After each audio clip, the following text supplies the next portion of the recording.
Yo, what's up, everybody? Welcome back to the Abrazo Football Podcast. We got Brooks over in Barcelona, but he's wearing the French APC, you feel me? And I'm over here, rocking that away Atleti Madrid. You know what I'm saying? I think we talked about this once before, but that's not what we're here today. Today, we got a lot of stuff we want to talk about, Brooks. First off, congratulations. Arsenal still top of the table. 5 points clear, game in hand, big dub against the Red Devils. I know you were probably tense. I know you were stressed because I was stressed. I was texting my old man. He's down in Mississippi right now hanging out in the sun, but he found somewhere cool to watch the game, and he was like, man, this was about to ruin the whole trip. So shout out to the old man as well. Anyway, tell me about the game, man. How were you feeling going into the game? How were you feeling at halftime? And how were you feeling in like the 89th minute? 89th minute. Yeah, talk me through it. I mean, yeah, going into the game, I was just the way that Arsenal's been playing, I was very, confident that they would come away with a win. Obviously, United has been playing really well too, and I know that, Man United fans like to show face once Man United starts to play well, and especially against Arsenal, it's a big rivalry, but all in all, even the last time they played Arsenal or Man U beat them 3-1, but I feel like everybody's like, oh, Arsenal outplayed them. They played better. But it doesn't matter if you lose the game. You can look better, you can play better, but you ultimately got to win the game. And this, I just felt better going into it. A little nervous right at kickoff, but Arsenal started real hot. First 2, 3, 4 minutes, they almost had a goal.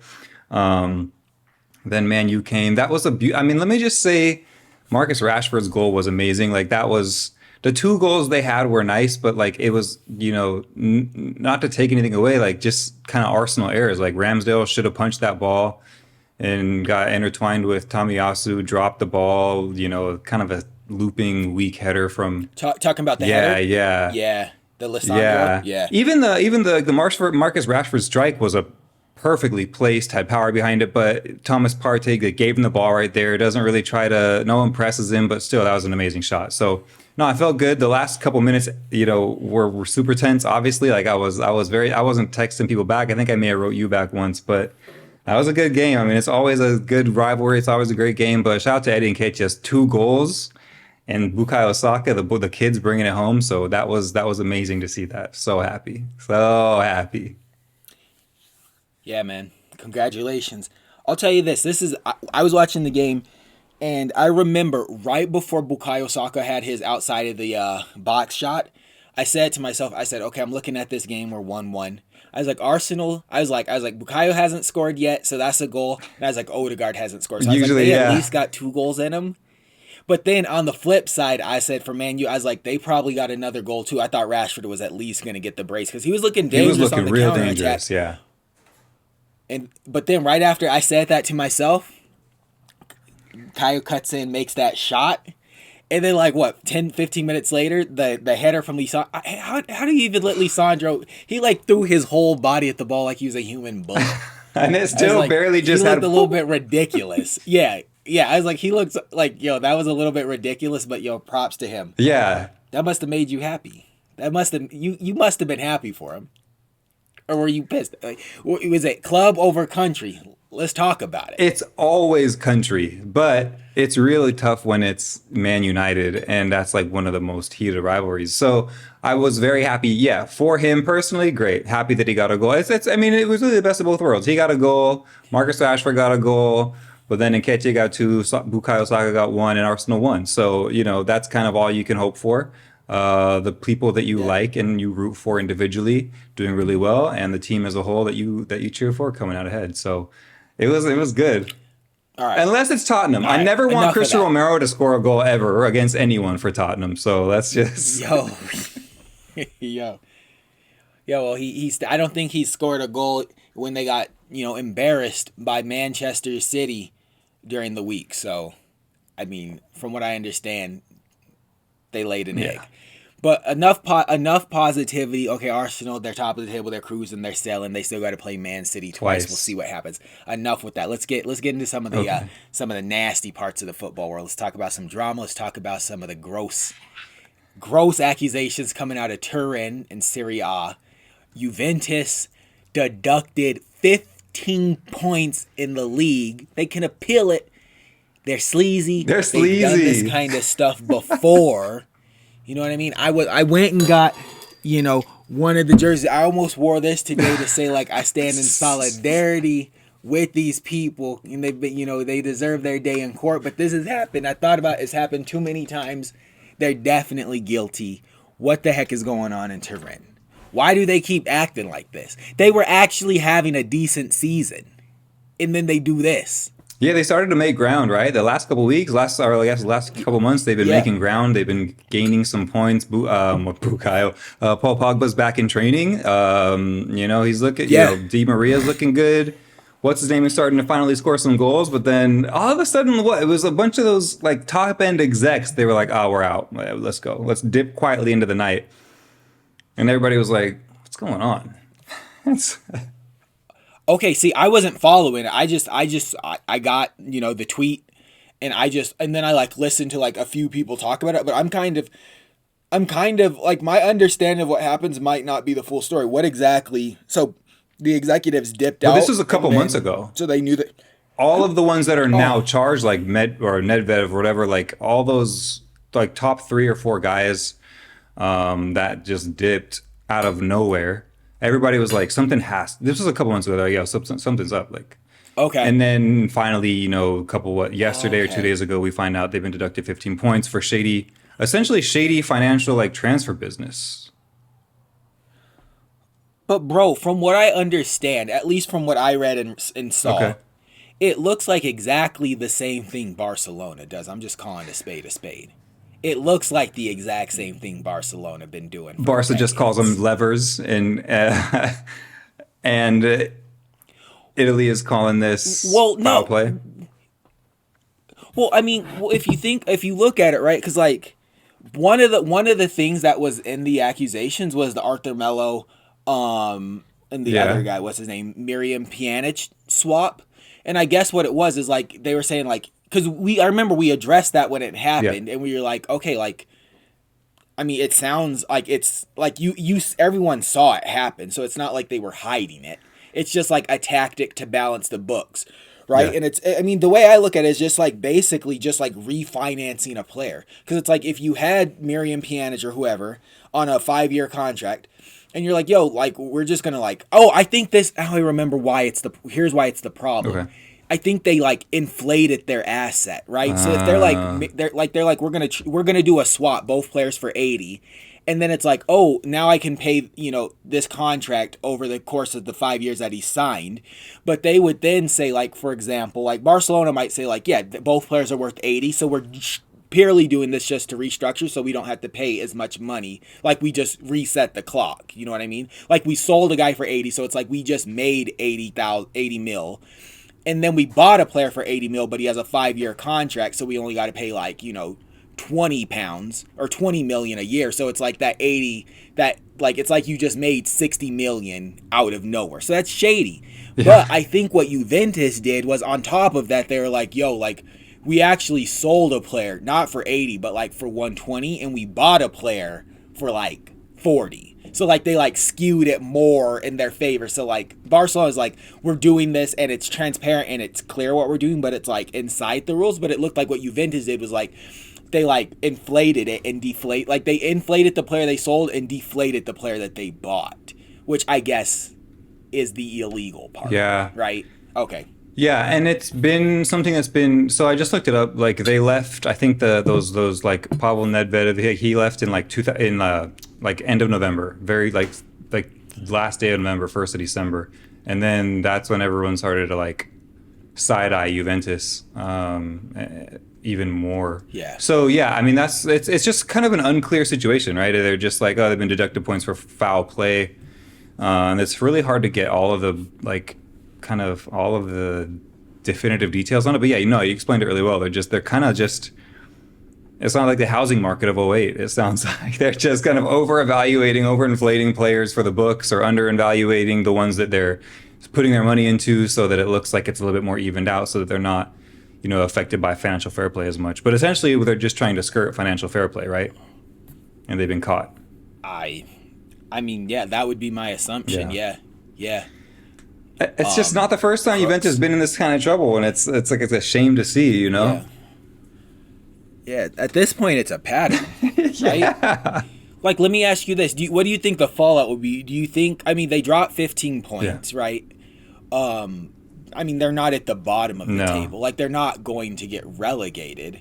Yeah. But do you think players are gonna like? I mean, I guess from a player's perspective, do you stick around or do you like try to leave the club? Like, you're Paul Pogba, you're Griezmann. There's a U.S. international, Weston McKennie. Like, do you stay at a club that's like so open in their corruption, or do you just say like we weren't going to win the league, like let's just play this one out and start again in Yeah. the fall? I think Like, that what do you think? Yeah, I think unfortunately for the most part, most corruption is one of the last thing on most players' minds, like to stay or to leave a club. Unfortunately, I think it'd be more about Champions League for first of all. Second of all, because they're not being like they're not being like currently as of right now they're not being deducted anything more than what the 15 points, which brings them to 10th.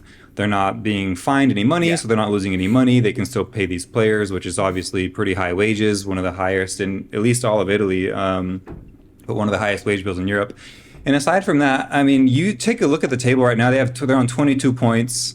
Fourth place currently is Roma at 37.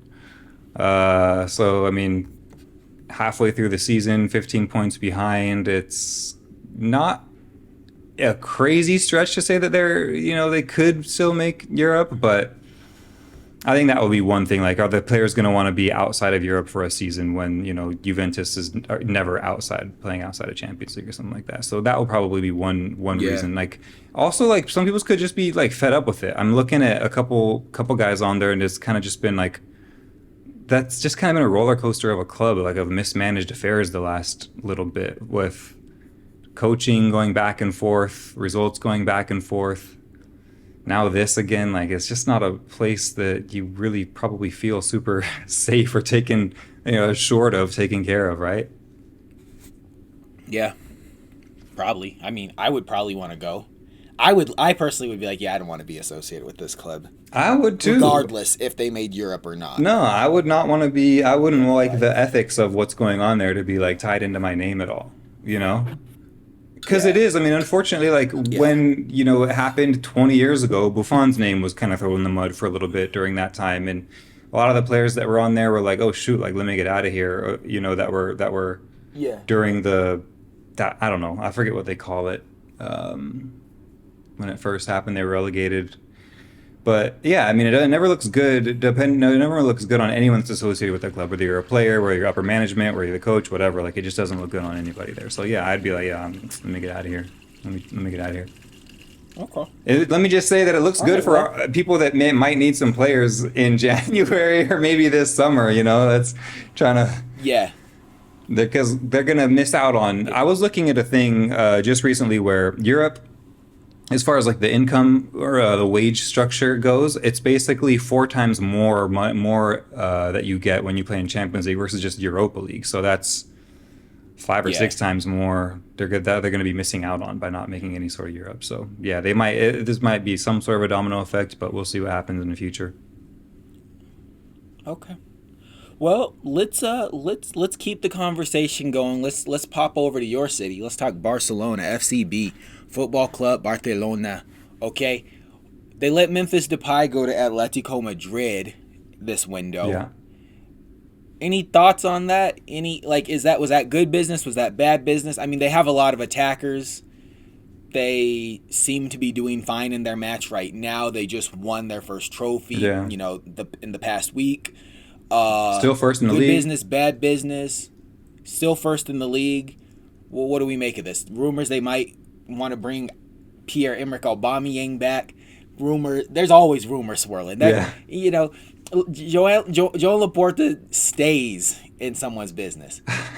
And then actually, I just thought of another question I want to ask you anyway. So first off, is that good business, bad business, letting Memphis go? Is that going to come back to bite him? What do you think? I didn't think that signing Memphis was good business to begin with. I don't know. I think we've talked. He's a hater. We've talked about this. He just doesn't do anything. He hates Memphis Depay. He makes goals out of nothing. He scores goals all the time, man. He doesn't. They hate him. He scored goals in the French league.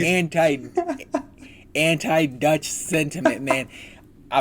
We're moving on. He hates Louis van Gaal. He hates Ronald Koeman. Yes. He hates Virgil van Dijk. No, listen. He even hates Frankie. He wanted Frankie de Jong out of the club over the summer. He hates him. But when they do put on that orange, I'm not impressed. What did you say? You weren't impressed. No. So I said when they went to Donnie Van de Beek's wedding in the summer, you were mad that they left Barcelona's training camp. You hate the Dutch. Listen, there's some animosity there. I'm not going to lie to you, but I don't think that Memphis is the solution to anyone's striker problems.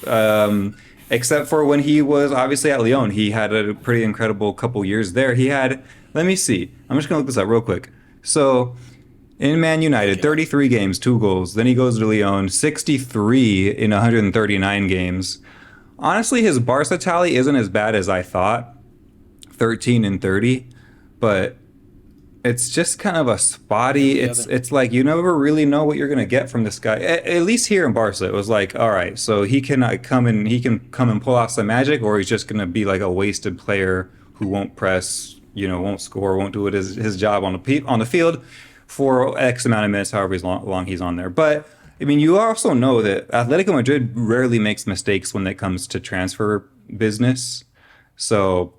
And they know how to get the most out of these guys that come from Barcelona. It's like these guys got a point to prove. You got Luis Suarez, you have Antoine Griezmann, now you got Memphis. Who knows? Like this is probably going to be a really good signing for Athletic because they just know what they're doing in the transfer market. They don't rarely make mistakes. Yeah, Atleti rarely makes mistakes. In Barcelona, when it comes to transfers, their record is shaky. And they told him for $2 million. Like I think his market value was like 20 or 30, and it was like they're just giving people away. They're spending a ton of money to bring people in, and they're just like giving people away. I don't really understand. They basically gave away Luis Suarez. They sold back Antoine Griezmann for like an eighth of what they paid for him. And they're just like, you're not working out. Like, yeah, take him for whatever you want to give us. Bro, it's well documented they do not know how to do. They just don't know how to do business. They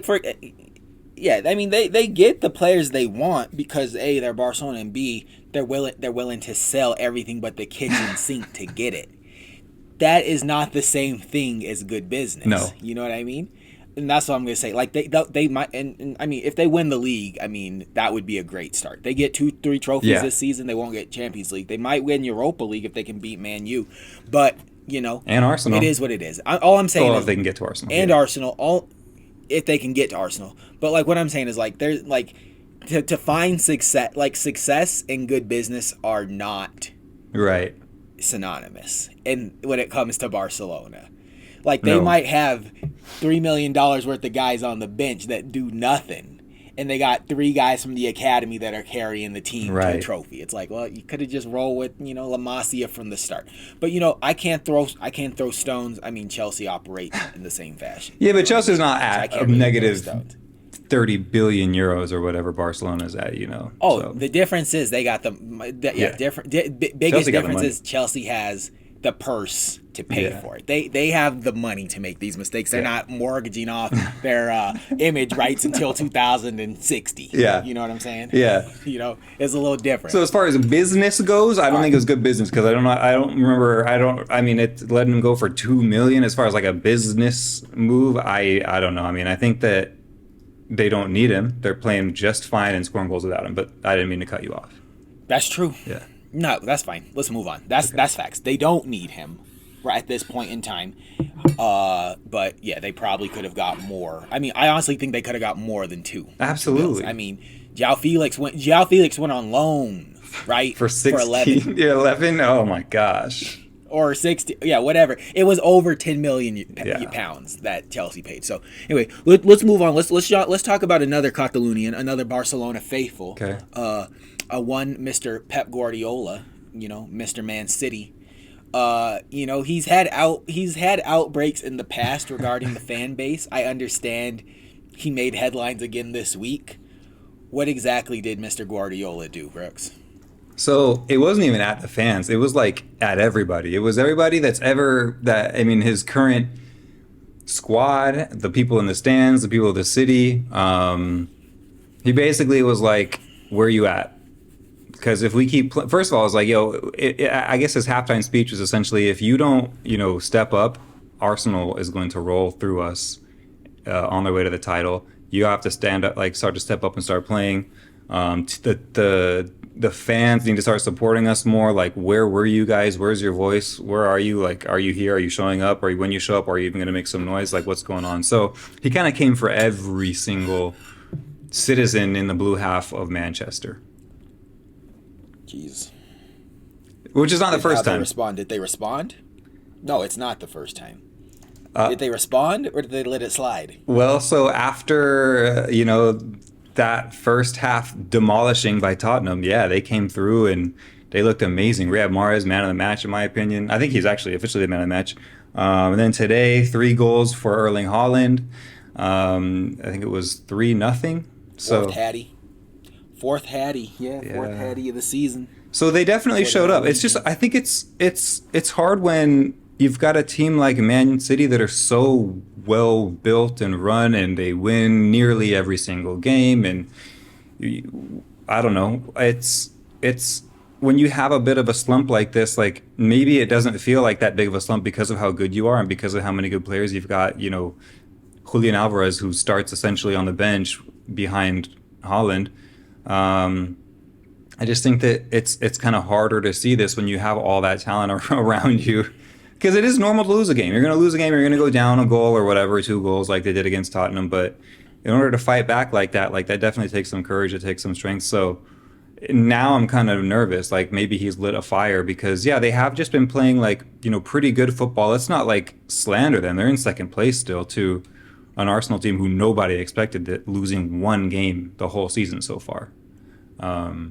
I just think that maybe with Chelsea way down in 10th, or Liverpool in 9th or 11th or whatever, people thought that like maybe City would have run away with it by now. Maybe City did too. So they definitely needed something lit, and I think that Pep has done it. Okay. Well, I guess we'll keep an eye on the space. Maybe they'll creep up. I mean, it's 5 points only. There's plenty of opportunity. Yeah. 5 points in a game in hand. Yeah. I'm just gonna say I'm gonna call it 8. I'm gonna call it 8 because I believe in Arsenal right now. I believe, and to be honest, the Belgian kid Trossard. I guess he's not a kid. He's like 28. Yeah, he is. He looked pretty good in his 13-minute cameo. So shout out to Belgian. Yeah, he did look pretty good. He had some good footwork. Bro. He was able to get past some defenders, kind of be part of that game-winning goal. So yeah. Yeah, he looked good. Okay, so a couple more things I want to talk about before we split on this one is, first off, I mean, after about a month after everybody else has returned to domestic football, the Germans have decided to come back to the party, and the Bundesliga is back in full effect. You know what I mean? RB Leipzig, Bayern Munich, RB Leipzig played on Friday in the welcome back game, and I just felt like I feel like we talk about this all the time. I keep saying Barcelona. Bayern Munich, they've won the league now for like 10 or 11 years on the bounce, right? Yeah. They start to look a little bit fractured and weak this season. Like Lewandowski's left. They have a couple of injuries. After the World Cup, their captain, Manuel Neuer, ran into a tree or something and got banged up. Yeah. He's not going to be playing for a long time. That's why I don't let footballers ski or do anything dangerous. This is exactly why. But and then they draw against RB Leipzig, which is not even really contending for anything at all this season. They've actually had a huge slump themselves. But it was just weird to me because I was like, okay, it looks like they're finally losing ground. And then what do? They don't go and buy a keeper from Europe, like somewhere else in Europe. They always stay domestic. They're like, you know what? We're going to go get Jan Sommer from Borussia Mönchengladbach, the second best goalkeeper in the league. You know what? You want to join us? and ensure that we win 12 or 11 titles in a row. And like I feel like they're also gonna like I feel like there's like a couple kids on Dortmund that are probably gonna be wearing red next season. It's like they go out of their way to like weaken their opponents. Like there's like go to Portugal and get someone. Go to the like go anywhere else. Nah, player. We want you. Like and then I guess this also kind of rubbed me the wrong way. They also want Kai Havertz. Do they really? They do. At least that's what Chelsea Reddit will have me believe. So anyway, that's all. I just wanted to plug that, let everybody know we're keeping we watch the Bundesliga and we don't, honestly, I like watching you're a Bayern big fan. steamroll everybody in the league. I love watching Bayern steamroll everybody, and I love watching RB Leipzig get close and drop the ball every season. It's my guilty pleasure, but it would be nice to see them not win. Is your reality even TV? If it meant Dortmund won. Well, exactly. I don't know if this is true, but I've heard the rumors that Marco Reus, of all people, is going to be going to he's wanted by Man United. Erik ten Hag wants Marco Reus, who obviously is an incredible player. He's been a Dortmund guy his whole life, but he's hurt a lot. I love that guy. I think he plays. I love the way he plays. I love his style on off. I think that he's obviously their most talented player, longest serving player, but I think it'd be sad to see him leave that. And first of all, and second of all, I feel like everybody wants to come for PSG for spending money or Man City for, I don't really even spend for buying the best players in the world. And I don't know, the Premier League for spending billions of dollars, or Chelsea for spending, 700 million so far in 6 months. But like, or even Real Madrid or La Liga's president coming for the Premier League as a whole, saying that is not a viable, business plan. He hates on everything. But the biggest thing I think, go to say something about, like your point, say something about Bayern Munich, because they're literally ruining that league. I think, like, who cares that you're going to win it again? No one cares. Like, I don't know. No one that's not a Bayern Munich fan cares that you're going to win the league again. Make it competitive.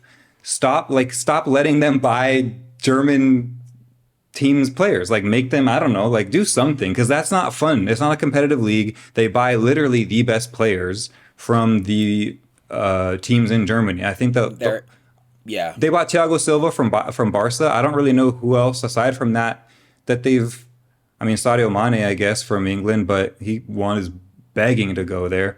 I don't really. That's just like not a fun thing. It's, I don't know, to see. I like to watch, Dortmund games because it's a little bit more fun to see that. Or I like Dortmund versus, Bayern, because that's obviously a classic game. But just, I feel like that's kind of hurting German football, the way that they're doing their business.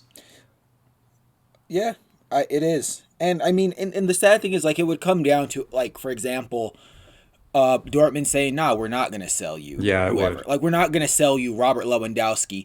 But Bayern, like, I feel like it's like I was actually thinking about this morning. Like, they're such a big club to where it's like, yo, do you want to be a loser or do you want to be a winner? Like, we're not going to pay your transfer fee. Just like play it by Dortmund until your contract is over, and then come over here and win. Yeah. Like, let's not even make a thing about it. But like, if your club is willing to sell, like Eintracht Frankfurt or Schalke, if you're willing to sell us Leon Goretzka and the other guy that didn't get his COVID shot, Joshua Kimmich, if you guys are willing to come here for a fee, like Schalke 04, we'll give you like 30 million for the both of them. Like obviously, if we're looking at buying your players, like they're obviously good players, but like no one else is watching you play, so no one else is going to come for these players. Like, do you want to make money or not? And it's just like, you got to be like, no, we're like, because I feel like Premier League clubs, and I guess to what Javier Tebas said, like, there's way more money in the Premier League. So like, even a club like Watford, if they wanted to, could be like, nah, like, kick rocks. I'm not going to sell you this player if we're in direct competition. We'll sell him to like, Spain or Paris before we sell them to a rival. But like, I guess like the mentality in Germany is like, we have to take their money. I don't know. It blows my mind every time I see it. Yeah, you're right. It's like and they don't even tax them. Oh, wow. They don't. There's like, because there's like the British tax, like they don't even tax them, or somehow, like I've never seen more players be convinced to go to a club on a free transfer than in Bayern Munich. Unbelievable. Like, free, just free. For free, and they get paid less. Like, I don't get it. Like, what are they, like, we'll give you some lederhosen and some beer? Okay, that was probably a little bit problematic to say. I'm not going to say anything else about Bayern Munich. Well, I'm just gonna say you got to admit Dortmund for like growing young players and selling them mostly. Well, some of them abroad, like they're gonna make a killing off of Jude Bellingham. They should have made more off of Erling Haaland, but I'm just glad that those two. Well, Erling Haaland didn't go to Bayern.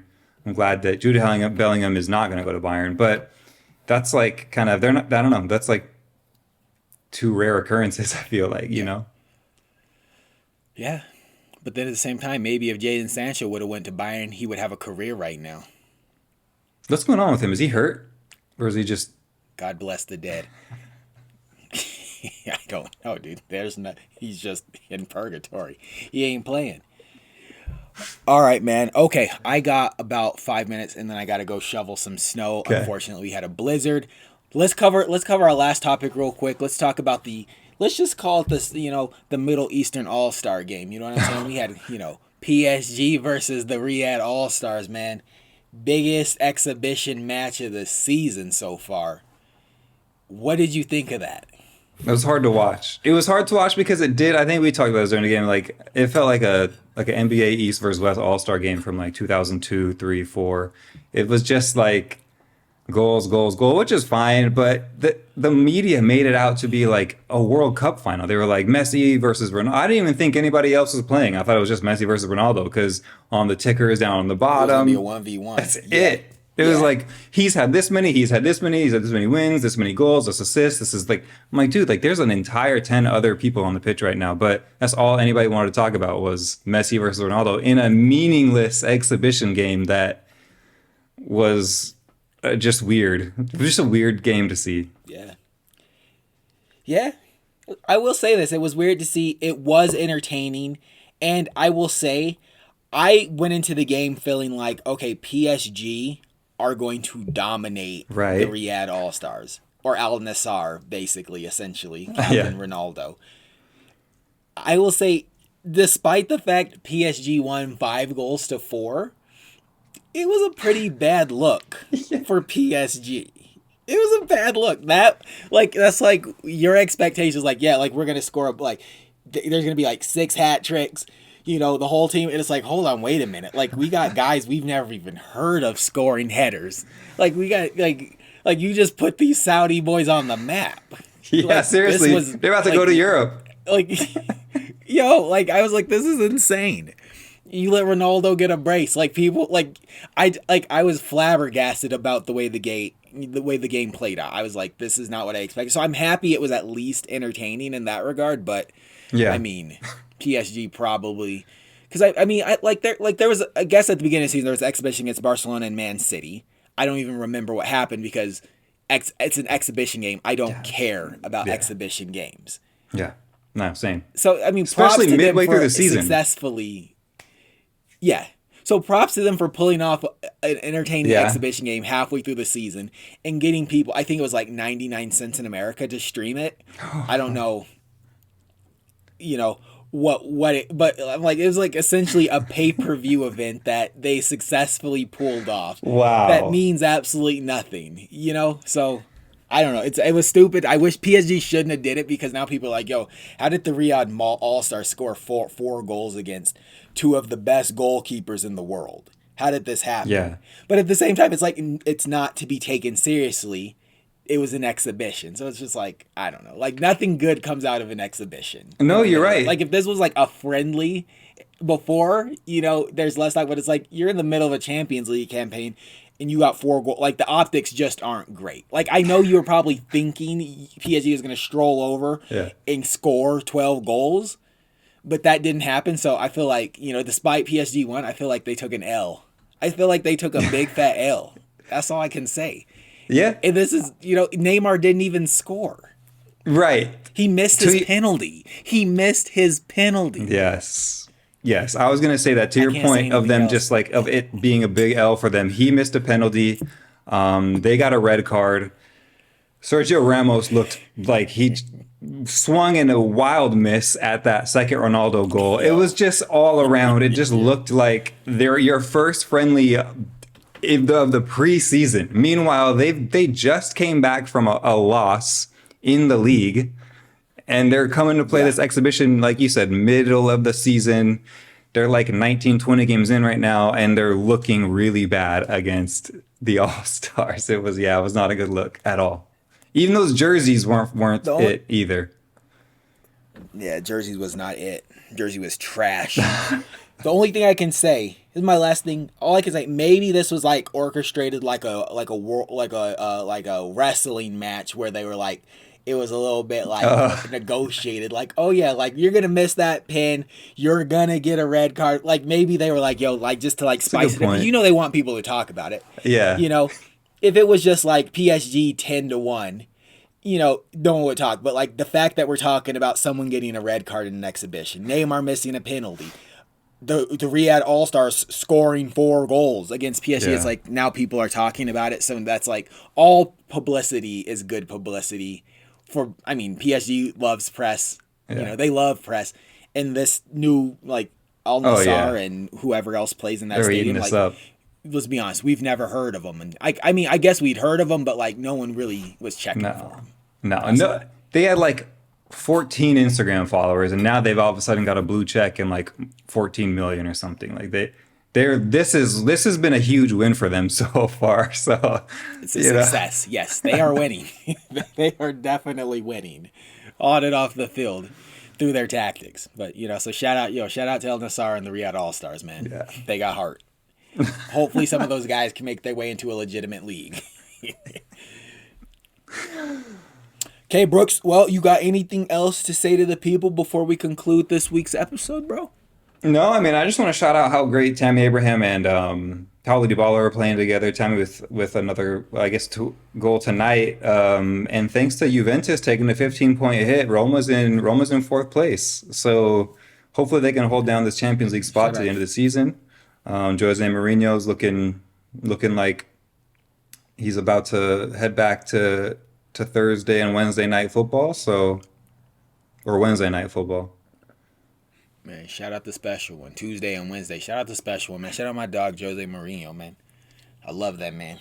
One of the best to ever do it. They always forget, man. They always forget. 3 Premier League titles, man. Forget about it. He should have been the Arsene Wenger of Chelsea. We had a crazy... management was crazy back then. You fired. You just won us a league, you fired. Bring in Roberto Martinez, then you win the Champions League the next season. And he's fired too. This is the man. He won the UCL with Porto. You ever heard of that? No one's heard of that. Who wins the Champions League with Porto? That's crazy. Yeah. Anyway, shout out to Roma then. Shout out to Jose. Shout out to Paulo. Shout out to my man Tammy. You know, he's expecting a kid too. So, you know, shout out to the baby on the way. Good for him. All right, then. Well, guys, thank you for, rocking with us, hanging with us. It's been a pleasure. It's been our treat, and we will catch you next week. Cheers. I don't know why I said cheers. I do not know why I said cheers.